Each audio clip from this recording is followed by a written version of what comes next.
C'était très intéressant parce que tout à l'heure, une personne a posé la question, mais est-ce qu'on ne peut pas aller à cet endroit d'absolu et de divin sans être obligé de passer par les sensations et les émotions? Autrement dit, ça voudrait dire sans être obligé de passer par le corps.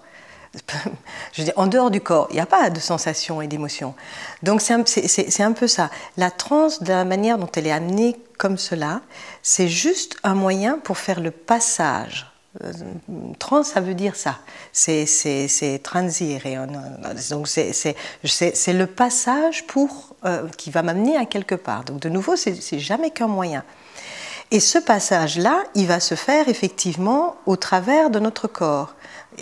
Et notre corps étant l'endroit où se trouve cristallisé dans la matière tout ce qui se trouve sur d'autres plans et qui n'est pas fluidifié. Mais c'est notre première base, c'est vraiment le travail alchimique de transformation de plomb en or. Ce corps, au départ, il aurait dû être dans toute sa fluidité, dans toute sa légèreté, dans toute sa densité, mais justement une densité qui est légère, qui est pleine. Et puis il se retrouve englué de tout ce qui n'a pas été résolu, de tout ce qui a été refoulé. Et finalement, c'est ce qui se passe avec la transe, c'est que petit à petit, je retourne à ce corps et la proposition ici est de complètement valider, traverser, reconnaître, accepter, mais pas accepter « j'accepte ce qu'il y a dans mon corps ». Non, ça veut dire entièrement laisser vivre ce qui s'y trouve. Entièrement laisser vivre, ça veut dire que si c'est une peur, cette peur va prendre toute la place. Si c'est une colère, cette colère va prendre toute la place.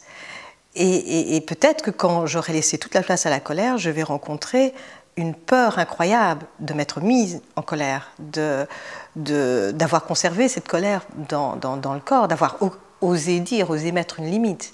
Puis dès que ça se sera fait, je vais rencontrer une tristesse incroyable d'avoir eu peur, par exemple, que je ne serais pas aimée si j'ose exprimer ma peur ou ma colère, ou une tristesse incroyable d'avoir vécu tout ça. Donc ça va être tout un flot d'émotions, d'énergie, de sensations, et qui doivent vivre. Mais toute la différence, elle est là. C'est pas parce que je dois les reconnaître, les laisser prendre la place, et donc effectivement, pendant un petit temps ou un certain temps, je suis 100% identifiée à ça. Mais c'est là toute la différence. Je leur laisse prendre 100% la place, mais je continue la transe. La transe, c'est quoi? C'est ce passage, c'est-à-dire je continue le chemin parce que c'est pas le but. C'est qu'un endroit où je passe, mais c'est pas là où je m'arrête. Et ça, c'est l'endroit qui est un peu, voilà, qui est un peu, c'est un peu le piège, quoi. Un peu le piège.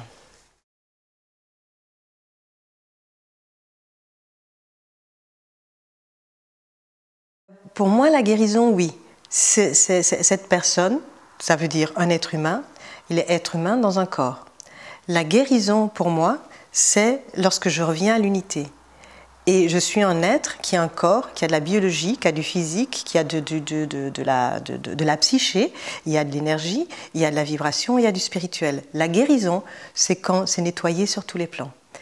Écoute, ça me fait penser à quelque chose. Un jour, je vois une dame en séance. Elle arrive, vraiment charmante, une dame enchantée de tout. Elle arrive, la première chose qu'elle me dit, « Oh, vous avez une belle lumière, vous êtes... » Et elle a des yeux, mais comme ça.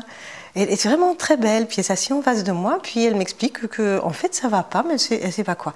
Puis quand je commence à travailler sur elle, je réalise qu'en fait, elle a de la colère transcendée. Je dis ça c'est intéressant quand même. Elle a de la colère transcendée, et donc je commence à travailler là-dessus, et je vois qu'effectivement au niveau de sa réalisation concrète, elle n'arrive pas à avoir de relation, au niveau du travail. Elle n'est pas inscrite dans la matière, et finalement les seules personnes avec qui elle peut s'entendre, c'est les enfants. Donc c'est clair, en plus elle avait quelque chose à faire avec les enfants, elle doit faire un travail avec les enfants. Mais pourquoi? Parce que les enfants, ils ont cette pureté, voilà. Et je lui explique, mais en fait, mais vous avez des tonnes de colère, et c'est une colère mais complètement transcendée, et elle me dit, ah mais oui, ah mais je sais bien, parce que moi dès qu'il y a quelque chose qui ne va pas, j'appelle le rayon de Saint-Germain, et puis j'arrange tout ça, et puis je transcende et j'envoie tout ça là-haut. Je dis oui, mais c'est toujours pas guéri. Parce que sinon, moi, j'aurais rencontré, en vous touchant dans le corps, quelque chose qui était en paix et serein. Or, ce que j'ai senti, c'est pas que c'est en paix. J'ai senti une colère transcendée. Mais c'est toujours une colère. Donc, une guérison, pour moi, ça veut dire une guérison dans tous les étages. Et si je suis un être humain, comment, si ça fait partie de ma condition, je peux d'être dans un corps, d'être dans un endroit où j'ai des sensations, des émotions, des passions, des affects, etc. Comment est-ce que je peux me dire guéri si je nie la partie qui est le véhicule même de mon divin? Enfin, moi, je ne sais pas, pour moi, ça porte un autre nom alors, mais pas guérison.